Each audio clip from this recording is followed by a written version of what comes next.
Yeah. Alright, let's get this bitch rolling. Might as well. Welcome to the fifth episode. Yeah, it's a bit confusing now because we didn't put an episode out last week. Yeah, we're sorry for that, but we had a busy week shooting. We had a busy week. We did. And I think we still had something that made up for it, right? Yeah, definitely. I'd say so too. I hope so, I hope so. If you haven't checked it out, we made a Christmas song. Exactly. Dirty Santa, streaming now on YouTube, but on all platforms soon. Yes, on the 17th. Yeah. We'll put a link on our Instagram so y'all can check it out. Isn't it crazy that we're gonna have a podcast on Spotify and a song dropping on like Spotify and iTunes and all that? It seems so official. Yeah. It really does, especially knowing how we made it. Yeah.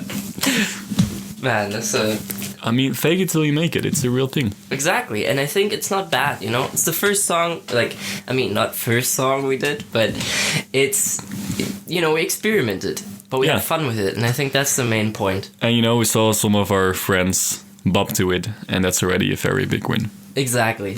We had some positive feedback from it. We hope you guys like it too, But I don't know, it was a weird experience going through all that and then shooting the music video. We literally did the whole thing in a work week. I think officially a little bit over 3 days, because we started on Monday evening. True. And then Tuesday, Wednesday, Thursday, and we technically had it done by Thursday evening. Yeah. So that's 3 days. Or Thursday afternoonish even, like morning, afternoon. Yeah. And then we still tweaked it a little bit with editing later. I forgot. But still, technically like 3 or 4 days for concepting, recording, editing, then recording a music video, editing the music video, put it all together. I think... I mean, that's minor, but still. But still, it's all part of it. Yeah. We're rating Spotify, and I'm proud of it. Yeah, putting a TikTok up, even though, it's TikTok, so... But, that's crazy, man. That's crazy. Yeah. But I'm proud of us, We did this shit, and it's about doing things. And the more you do things, the more it gets the habit to do things. Yeah. It's good for the future. And it's always good, because you always gain some experience. I think we both learned some new stuff doing this, and in general, it was just fun. Yeah, I had a lot of fun doing this shit, man. Really was. It's hectic, but sometimes those situations, pressure create diamonds, as they say. It's exactly what happened with Dirty Santa, that's platinum right there. Speaking of Santa, because I'm looking at the list, I see a very interesting point called Mac Daddy Santa. Okay, so the other day on Twitter, I stumbled across a very interesting image. Now, I don't know how familiar are you with Tiger Woods? Not that familiar. I mean, I know who he is and I know kind of what he does, but... Exactly. That's kind of all I know. I know he had some really interesting controversy with his wife, I think, a couple of years back. I mean, who doesn't? It's really at this point. True. Famous celebrities, it's kind of what all they have. Rip to Johnny Depp, real quick, F in the chat. But no, Mac Daddy Santa, it's a character from Tiger Woods, apparently, and I just got... And I don't know how to describe it. It's just a picture of him shirtless, and he has a ring beard. He has a ring beard. He dyed it white. He has like his sunglasses on. Is wearing a Rolex and is like flexing kind of. So I don't know. I just wanted to bring it up because it's crazy what like publicity and confidence can do to people, like busting that character out. I don't know the motives why he did it, but it's just fucking hilarious, man. It is. Calling it Mac Daddy Santas. That would have been a great title for our song. Now Dirty Santa kind of sucks, not gonna lie. Dude, we should probably on the cover too. We should have just made that same picture, just recreated it. Dirty Santa. Then just a fucking Mac Daddy pose from Tiger. I don't know if we could pull off a Mac Daddy though. Mac Mommy? What are we supposed to be here? Yeah, I don't know. But that's crazy. There's no deeper story behind it. I just wanted to share it. Great picture. I know. We kind of like, I don't know how we're gonna do it. Maybe we blended it on YouTube or something. We can. I could try, I guess. I don't know. Doesn't matter. We can also just post it on Instagram with no context. Honestly, kind of like it. And I guess it gives Instagram a function. Sure. Yeah. Like more than just like a commercial sense, so to speak. True. Not that you shouldn't follow our Instagram, by the way. It's not only commercial. Yeah. It is, but still follow it because it's fun, you know. Yeah, exactly. And support your boys, you know. Stream Dirty Santa and leave a like. Please. And comment, please. Speaking of this bitterness, I put in a talking point in called Wikipedia being bitter. Okay. Because we're all familiar with Wikipedia, right? Yes. Kind of use it for... school sources. Well, no. But to be fair, what do you use Wikipedia for? Sports a lot. You know, whenever like I need to... I like researching like sports statistics from like certain people or events. Yeah, I use it for cities as well. When you visit a city you've never been, to kind of check it out. Maybe even famous people. If you're not that familiar with them, just quickly have a check. Yeah. Okay, I went on Wikipedia this week. Okay. And I got a very weird... It's their form of advertisement. It's a bit bitter. I'll read it. We'll go through it together, what it stated. Okay, I'm interested. To all of our readers, this is the first time we've asked recently, so let's not beat around the bush. This Thursday, we need you to make a donation to support Wikipedia's independence. Already? Fuck no. Who the fuck is gonna donate to Wikipedia? I don't know, but at the same time, they don't have advertisements. True. That's also what they say. It's hard to admit, but most of our readers don't give any. I mean, it's not that hard to admit, and it's not that hard to believe, because Wikipedia, they're not inventing the wheel. If anything, they're explaining how the wheel's invented. It's just a summary of information that is out there. True. Okay, it continues. We simply look the other way. We count on exceptional readers who don't ignore this message. If everyone reading this donates $2.75, we could keep Wikipedia thriving for years. It's a little awkward for us to ask you today, as we are sure that you're busy and we don't need to interrupt you, which I can appreciate. Yeah. That they say that. People told us we'd regret making Wikipedia a non-profit. Sounds like you do, right? If you ask people to donate, it sounds like you do regret it. Yeah. But Wikipedia is a place to learn and not for advertising. I like that though. I like that, but to be honest, would we really give a damn if they did? I feel like at this point, Wikipedia would have the excuse to do it. To just be like, oh, fuck you then. Here's a pop-up. It's kind of like the whole YouTube, beginning of YouTube, when people started selling merch and stuff, they were sellouts. And now it's kind of, I wouldn't say the norm, but it's normal that you do. Very. And I feel like with ads, if you just have minor ads, okay, even with most news pages, they make you turn off your ad block. Yes. They have ads. Yeah. Okay, it continues. We know that most people will ignore this message. Yep.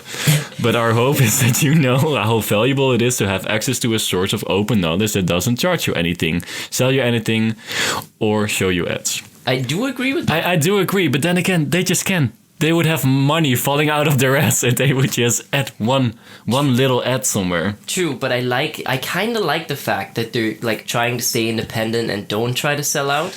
Yeah, but what for?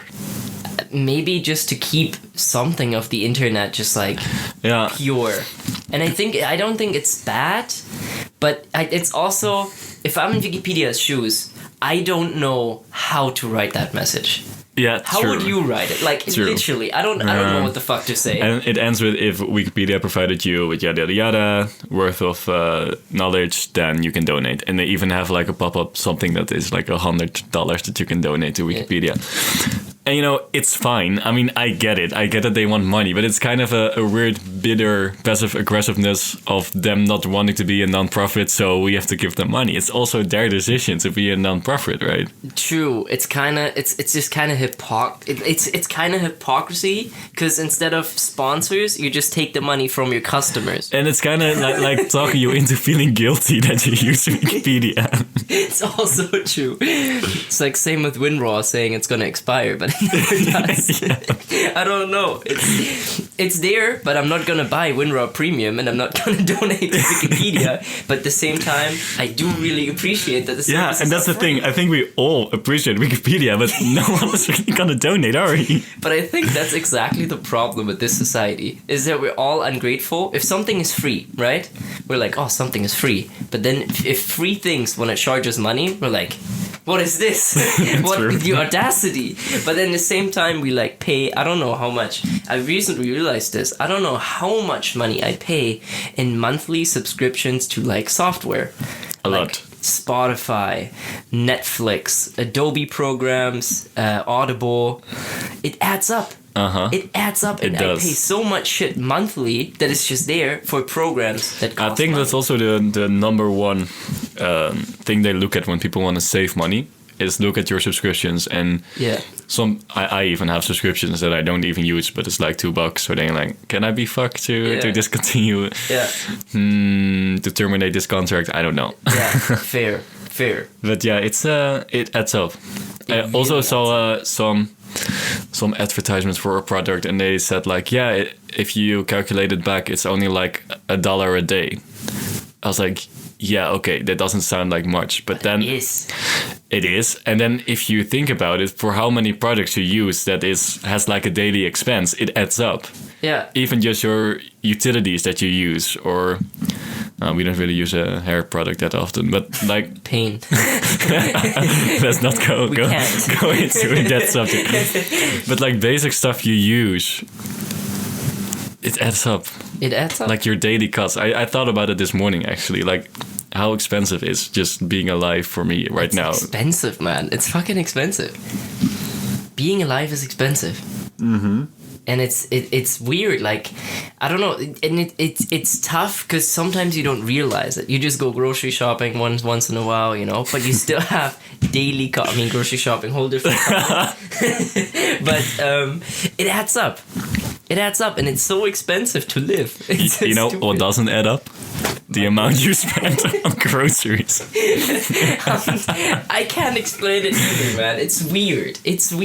But we've gotten a little better. It's gotten a little better. Good. Yeah, went down to 60 again.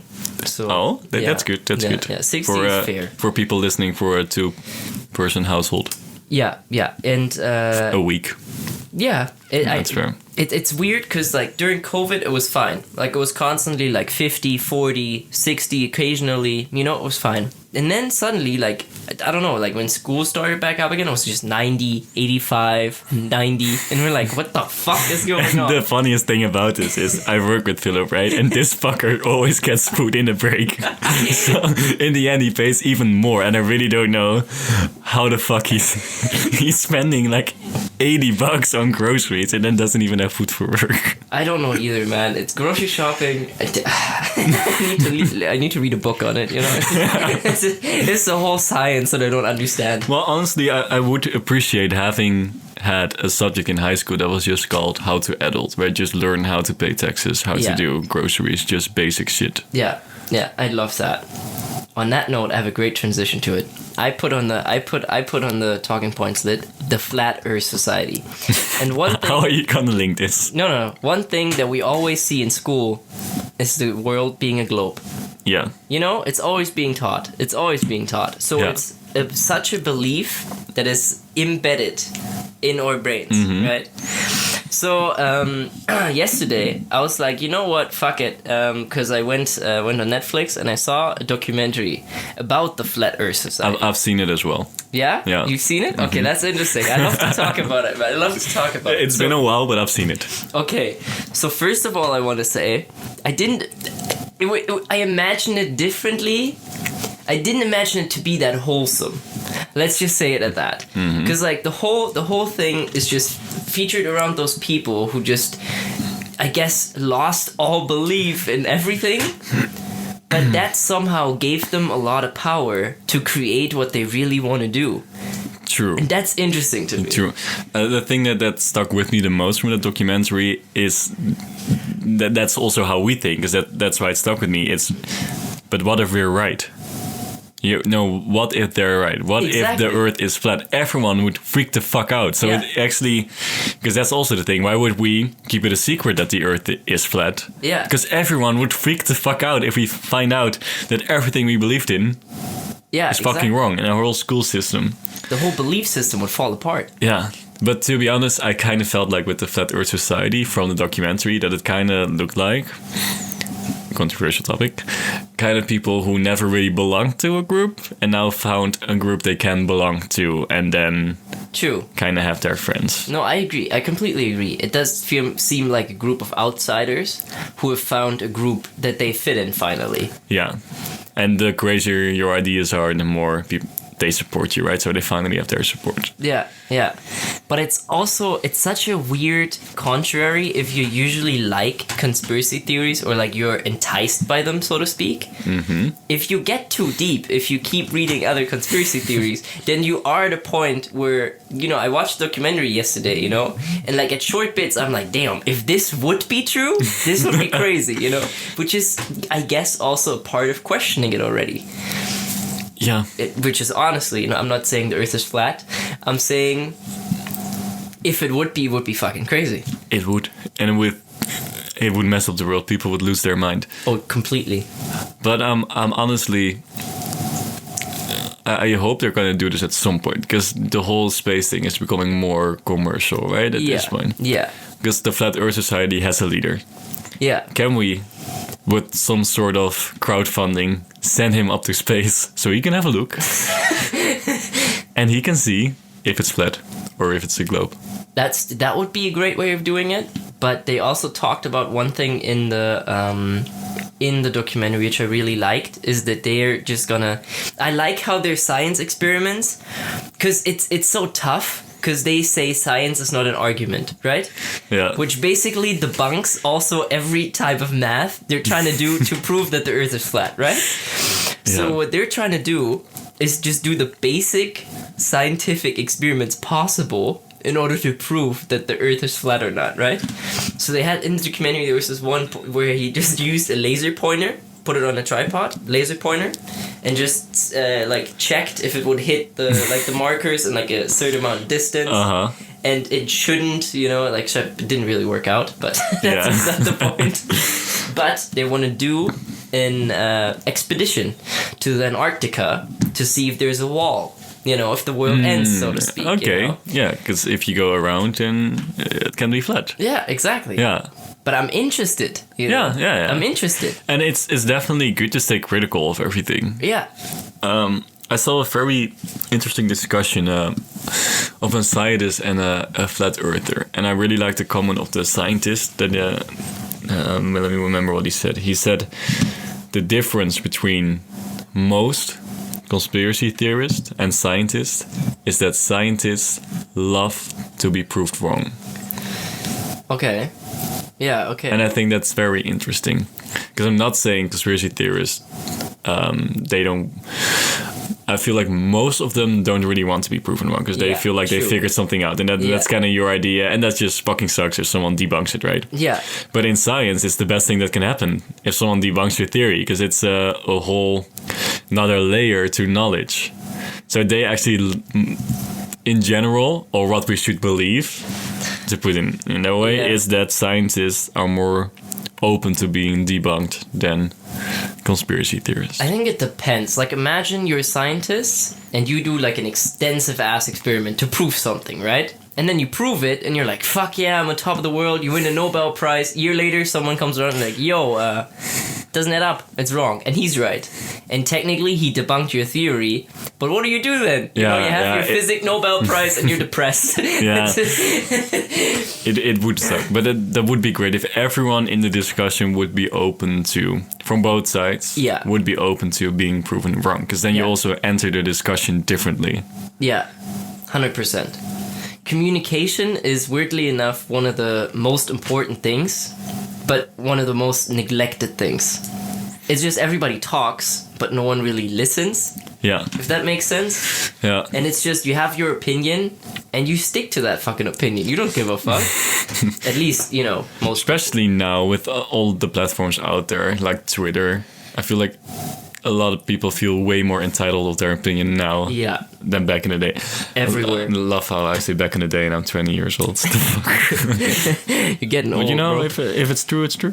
Your hairline tells me you're getting old.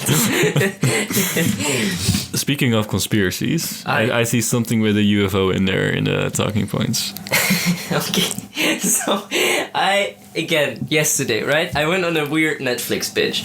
So first of all, I started actually with this, and it was a video about a guy in northwestern Michigan who his life goal is to try to communicate with aliens, right? And he built this extensive ass machine, you know, it was fucking crazy, you know, the dude really dedicated his life to communicating with aliens. But I also felt like, again, like same with the flat earth thing, it just didn't fit in with anyone, right? Mm-hmm. But then, and also was advertised that way, right? Like, oh yeah, this is him, John trying to contact aliens, I think it's called, right? It's kind of like the TLC approach. Look at this is weird. Yeah, kinda, but like it was more like, it's kind of cool that he did this. Okay. And he seems really satisfied with his life, you know? Like, I don't want to get that wrong. Like, and it's kind of cute what he did, I'm not gonna lie. Like, the dude just like played music that he liked into outer space. That's wholesome. Yeah, like he built a huge ass antenna in his backyard to just put that bitch way, like double the distance of the moon, which is kind of crazy that he could do that. Yeah. And he just played his favorite songs and made like a radio show. He's like, this is John from Northwestern Michigan, and you're listening to... That's really wholesome. That's really, really wholesome. I like that. Now, the whole thing, and the reason why I put it down, it took a really weird sexual twist. Tell me all about it. So the dude, right, I think he's like, I don't know, like mid-60s or something, right?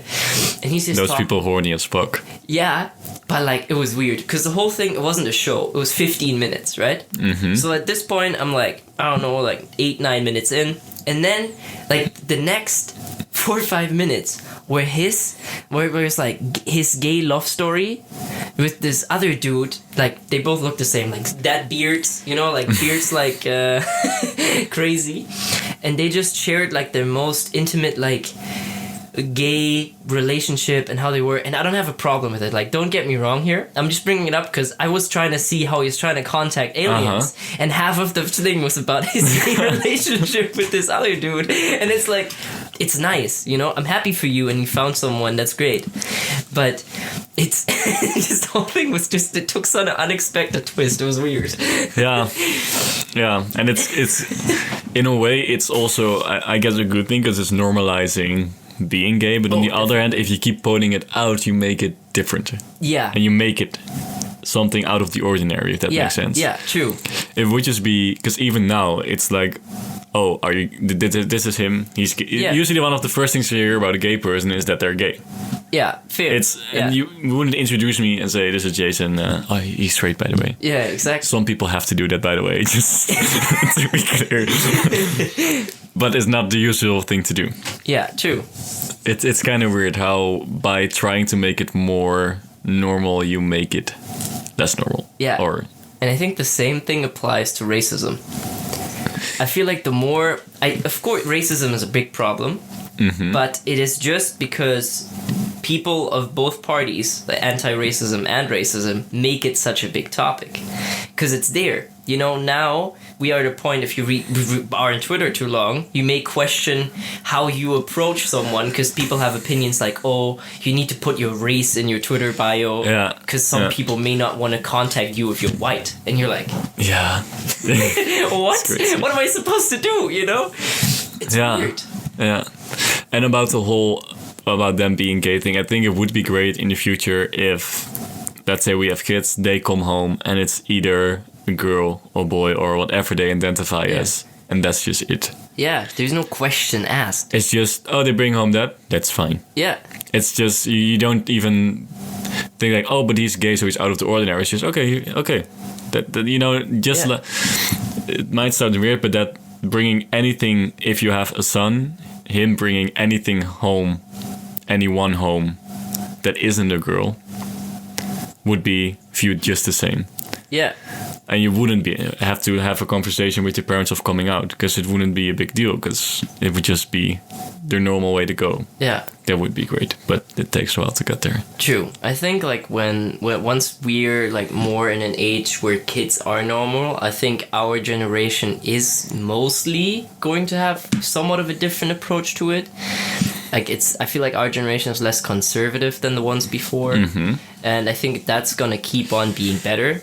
But there will forever be people who see things a different way. Yeah, especially nowadays we give a lot of labels, but it would also just be great, because I get that a label also acknowledges that it's there, so that's a good thing. But it would be great if we further develop and also just lose the labels, because it doesn't matter. Yeah, very true. But I think that's exactly the debacle of our generation, is that we are trying to fight anything. Like we trying to fight things. We're trying to get rid of things, you know, we want racism gone, raping gone. Everything. Who does that? Ending rape. I mean, we did, but but and racism, by the way. Exactly. We ended both of them. And homosexuality. We ended homosexuality, you know, we ended homophobia. Yeah. That's good. But in general, I forgot what I was going to say. Well, anyways. Is that the whole debacle of this society? Is that we always fight? Exactly. Because it's this weird thing where we keep raising awareness of something, but that raising awareness, of course, it helps. But at the same time, it also gives it a label. It gives it a movement. Yeah, you're alienated. Yeah. It's a nice word. Yeah. By doing so. Yeah.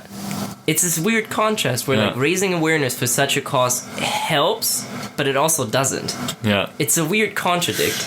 Yeah, it's really weird. And I want to actually go into something you mentioned, like the whole Twitter thing with a talking point. Okay, go crazy. Yeah, it's about Kevin Hart. Okay. Because he has a new special on Netflix, right? A new comedy special, a stand-up thing. It's called Zero Fucks Given. Don't know if you've seen it. Not yet, but okay. You don't have to. It's not great. I mean, okay. I chuckled from time to time, but that's it. Okay. And I also wrote it down. Kevin Hart walks the line, because that's very Kevin Hart. It's not very controversial in any way with his stand-ups, right? It's usually you can watch it with the family. You can watch it with your mom, and you will both chuckle. So in a way, he's doing a great thing. He has a broad audience, but on the other hand, it's not like a Dave Chappelle or someone who really goes into the depth. Yeah. It was a cool setting, though. It was a COVID special even. So that's kind of cool. They made like a living room setting.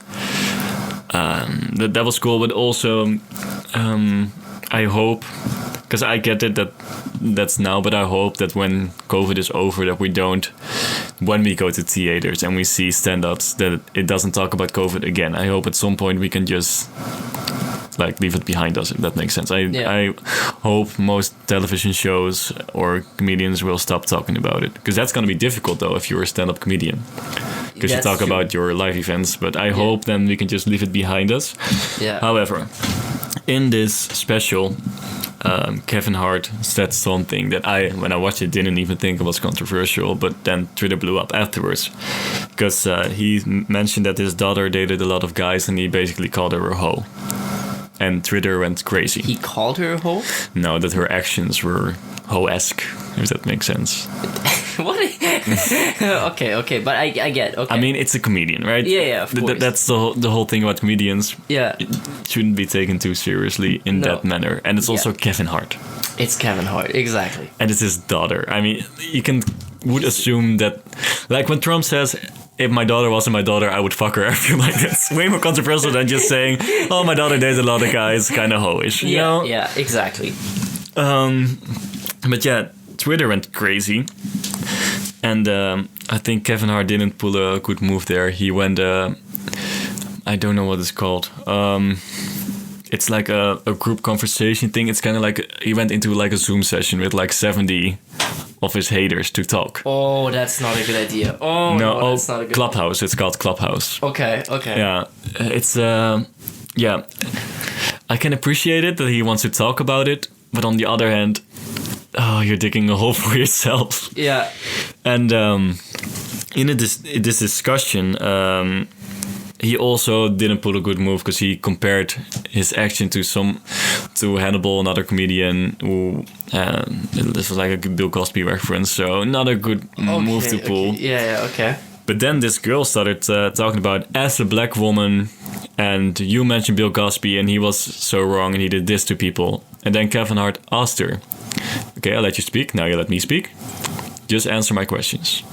Do you think I stand behind Bill Cosby's actions? She said no. Do you think I support him? She said no. So he asked her, why do you include that in the conversation then, and say stuff and things like, as a black woman? If people don't know, Kevin Hart is also black. And he kind of pointed it out as verbal clickbait. And I feel like that's also what you mentioned on Twitter that's happening, that people start using verbal clickbait, where you start introducing terms just to get some reaction going. Yeah. Okay. And yeah. Yeah, so I thought that was very interesting, the verbal clickbait aspect.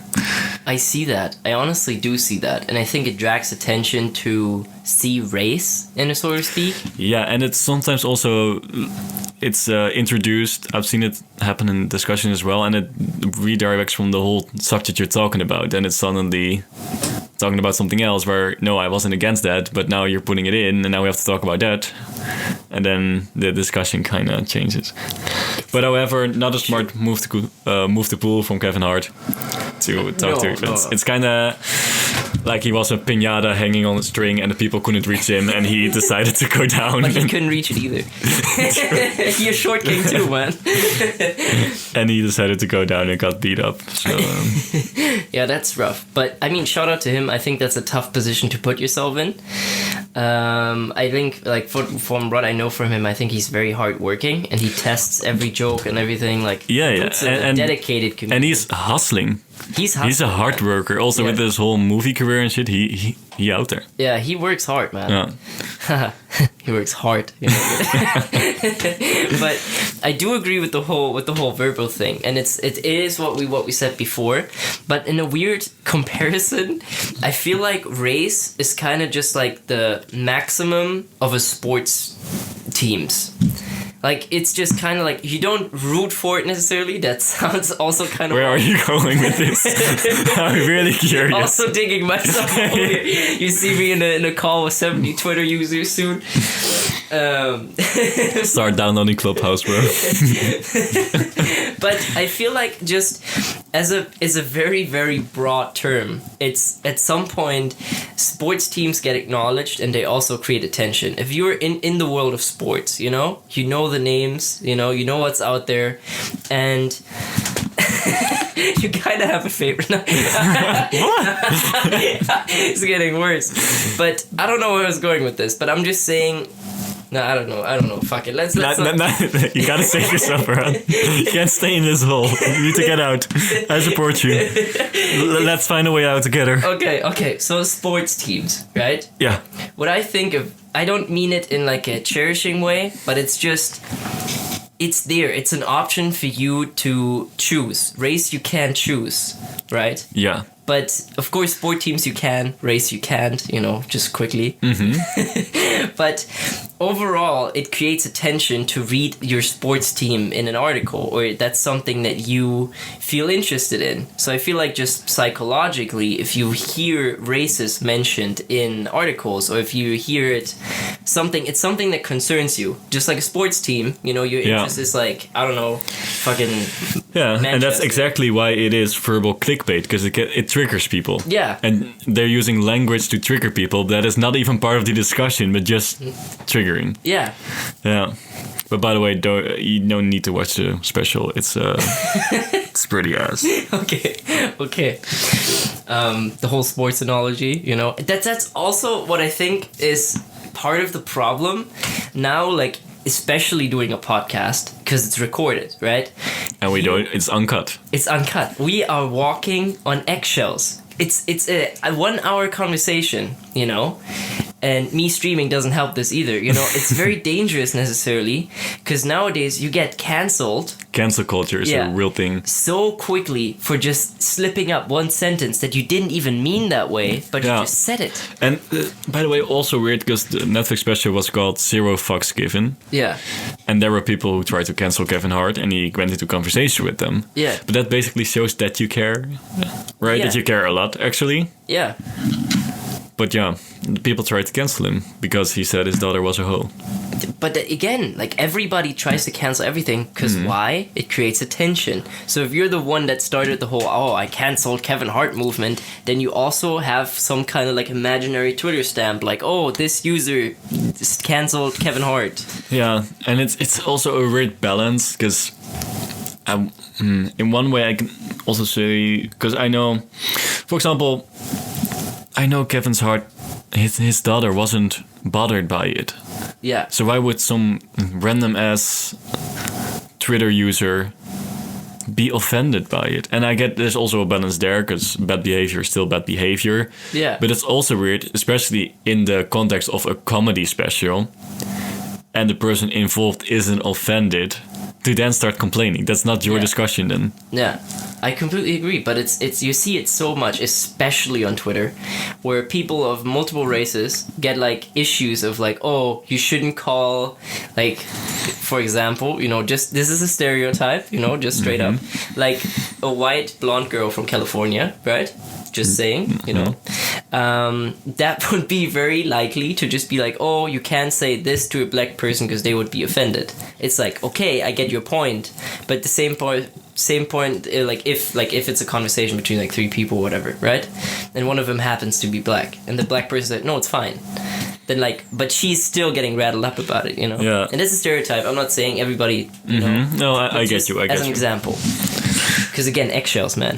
You just gotta secure. But we need to get rid of the eggshells. This is mine as well. Yeah, this is not how we sold this podcast, to walk on eggshells. True, but at the same time, like in the media times that we live, it's tough not to be on eggshells. It is, yeah.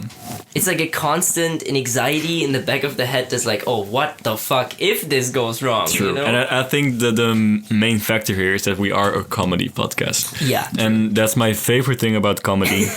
is awesome. That you can address controversial topics, say controversial things, but in the end it's just to entertain and to spark a conversation. Yeah.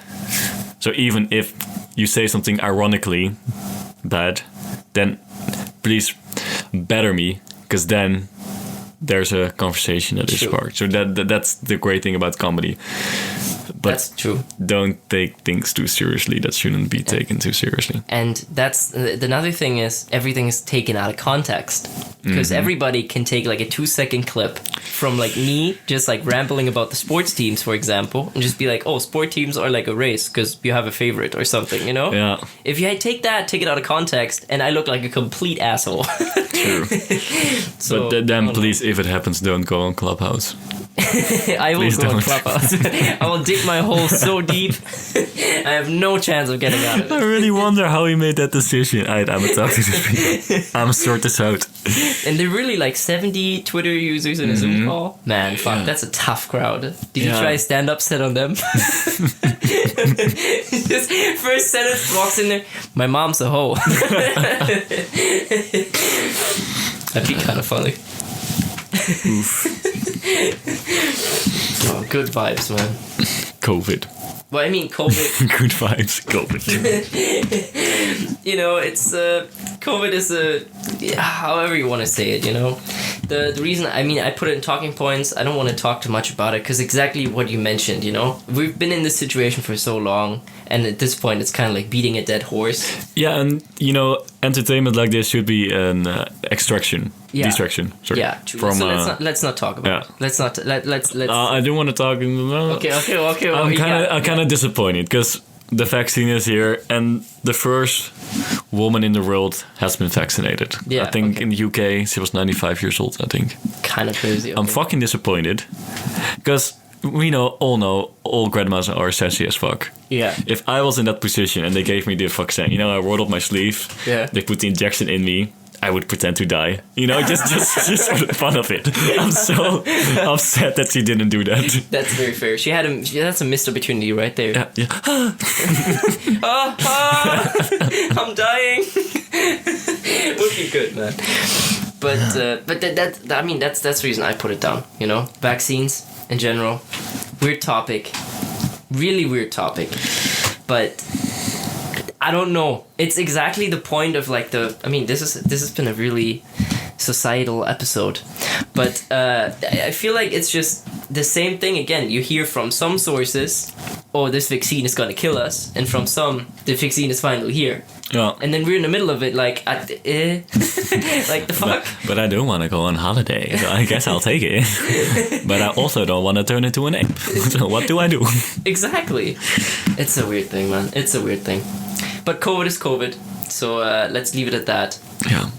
Funny thing though, by the way, I think UK also used the royal family to promote vaccines. Oh no, that's not good. The royal family, UK, but that's one weird group, man. Yeah, I don't want anything. I don't think Prince Charles can talk about injection in any way. Injecting anything in people's body, I don't think he's in the position to talk about it. No, I don't think so. I saw the craziest chart today of how many world leaders the Queen has outlived. The Queen of England. Okay, yeah. Elizabeth, yeah, it was She's just a chart. Old, man. She's old. She's fucking immortal. Jesus Christ. And she looks the same for like the past 20 years. Wait, how old is she? Like 90. Let's take a guess. I'm gonna say 90. I'm gonna say 96. 96. 96. I'm gonna say. She has to be that. She has to be up there. I'm gonna say 94 though. Does she drink baby's blood? How's she? What's your skincare routine? That's the reason. That's the things I want to know. What's your guess? I said 94. Okay. And it is 94. Oh shit. Okay. Born in 1926. Bro, 1926. Bro was. My dad's ball sack wasn't even born. That's crazy. Dude. That's fucking insane. She's almost been through 2 world wars. Yeah. Almost. Man, sniffed it. But crazy. She's been around. Man, they just invented cars when she was fucking alive, you know? Yeah. Like, that was a new thing. Yeah. Like, the fuck? The hell, man? And still sitting on that throne, I don't know. It's crazy. Imagine, like, that's just the one thing about getting old. You must have experienced so much shit. So much shit. Yeah. I was looking shit up about COVID today. And not to get into COVID. Not to get into COVID, but like, let's get injected, yeah? Because you're talking about how many lives years you're saving by saving the old people, right? That's the main discussion. We need to do this for the old people. Yeah. And a doctor said, basically, the average age is like 80. And everything past 80 is like bonus years. And that's also how old people experience it. So some old people say, I'd rather spend my bonus years hugging my grandchildren and then die than sitting at home doing nothing and then die later. However, she is on some bonus years. Yeah. 16 bonus years. 14. Okay. But that's a lot of bonus. That's a lot of bonus. And as a queen. And it's not like she's just chilling. I mean, she probably is. And the doctor also said that old people really experience it like that because they probably already accomplished what they wanted to accomplish. They really already feel like they've done what they should have done. It's just bonus years. But then 14 years, that's a fucking long time of just bonus. That's crazy, honestly. Yeah. I mean, in general, I think getting old is fucking scary. Yeah. But yeah. I don't know, man. Yeah, I think the common misconception is I don't want to necessarily die old, but die healthy. Yeah. I mean, I don't know. What's your favorite way to die? Like, if you could choose, the way you die, what would it be? Death by snoo snoo. Fair point. I take that in consideration. Yeah. Die doing what he loved. Making this podcast. Between thick thighs. No, but in general, I don't know. But getting old, I guess it's also some kind of accomplishment. You're like, oh, fuck yeah, I'm a dinosaur. But I love how you can just stop giving a fuck when you're old. Yeah, that's the great part about it. Because why? There's no point to it. I think you're just so done with the world that you really see the world how it truly is. Yeah. And people bullshit so much. You have no one to impress in any way. Yeah. I'm gonna do fuck all when I'm old. But I like that about getting old. You know? I really like sassy grandmas for whatever reason. Yeah. No. Weird fetish. But no. I also watched a documentary the other day about dementia. That shit's really scary. Oh man, like diseases and shit. That's fucking like I don't know. It's scary. But I mean, disease is bad. Always bad. Wouldn't wish it upon anyone. But dementia, like losing yourself and becoming a whole nother person, that must be so fucking weird. Like losing your mind. It has to be weird. And not remembering. Yeah. Like if you see someone and you don't remember them, I mean that's late stage, I guess. Mm-hmm. But like, fuck. Yeah, you can get it from I think 30 on. It's fucked up, man. Yeah. It's fucked up. Like that's one of the things where you gotta knock on wood and just pray to God that you don't gotta go through that shit. A water bolt and dementia. But then it's also, is it worse for you? Or is it worse for people around you? I think it's the worst for the people around you. They also showed it in the documentary where people need to choose to move on from that person, like children. Man, it must be hard to accept because it's a gradual process, right? It doesn't happen overnight. Yeah.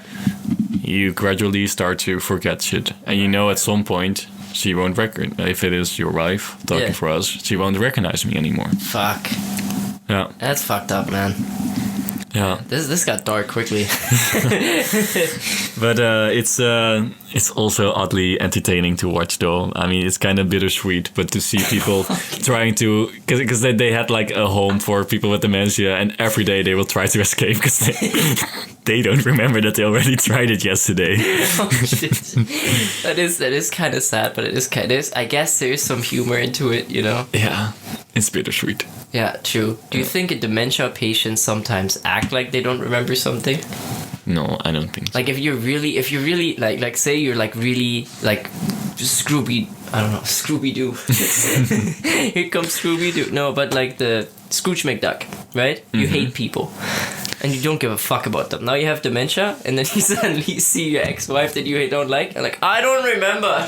Who is this? Ooh, this reminds me crazy thing in the documentary. They had a guy who had a wife, but he would forget he had a wife. So he also had a girlfriend within the facility. Oh shit! And his wife would visit him, and then he would just fuck off and you know, went to have sex with his girlfriend. Fuckboy dementia, that's how it Yeah, because goes. sometimes you kind of reset to an earlier age, and he reset it to his age before he met his wife, and he was a womanizer. Oh, okay. Yeah. Crazy. And then you're locked up with a shit ton of women. Might as well get a girlfriend, man. How the cookie crumbles. Yeah. Same like his brain. Okay, my bad. Shooter shoot. You know, players play, shooter shoot. Hate the game, not the player. Yeah, exactly. Cookies crumble. That's all it is. But how weird is that? Because you have a girlfriend. Imagine visiting her, and then she has a different boyfriend. Like but she, I don't know. It's weird. I guess especially in a dementia hospital, you wouldn't expect it. Yeah. You just kind of like, oh, I feel like you ought already be kind of demoralized and like kind of shattered, and then that would just be fucked up, man. Honestly. Yeah, I don't know. It would be very weird. Definitely. Good talk. Oh, well. I mean, we're already 50 minutes in. Which, I mean... Went by fast again. Podcasts fly, man. Podcasts fly. But, one thing I gotta say, I always, to end this on, I feel like it's a good... We gotta end on something positive, you know? Hit me. While we were shooting the music video, right? I always figured, like, sometimes you see people running through malls or, like, in public things, and you're like, oh, that's kind of cringy. Like, I could never be that person. And us running through a mall and rapping in front of a boat while people were walking by, definitely step out of a comfort zone. Yeah. I do feel like it was bound to happen. True.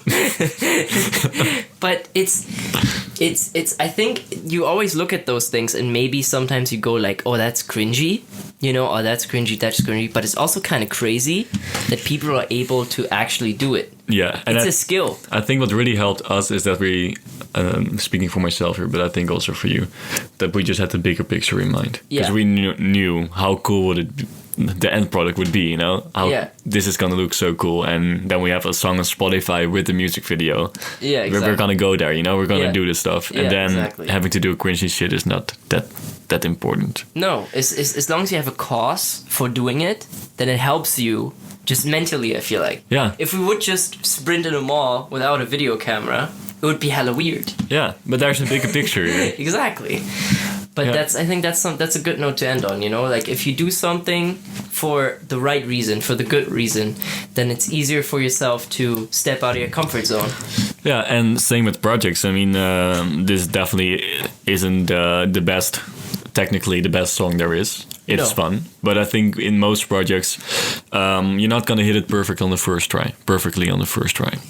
So allow yourself to make mistakes and see the bigger picture, that this is just part of your journey, that you're doing it. And even if part of your journey is running through a mall, cringy as fuck, just do it. It's part of your journey. If part of your journey is making a TikTok, really question if it has to be a part of your journey.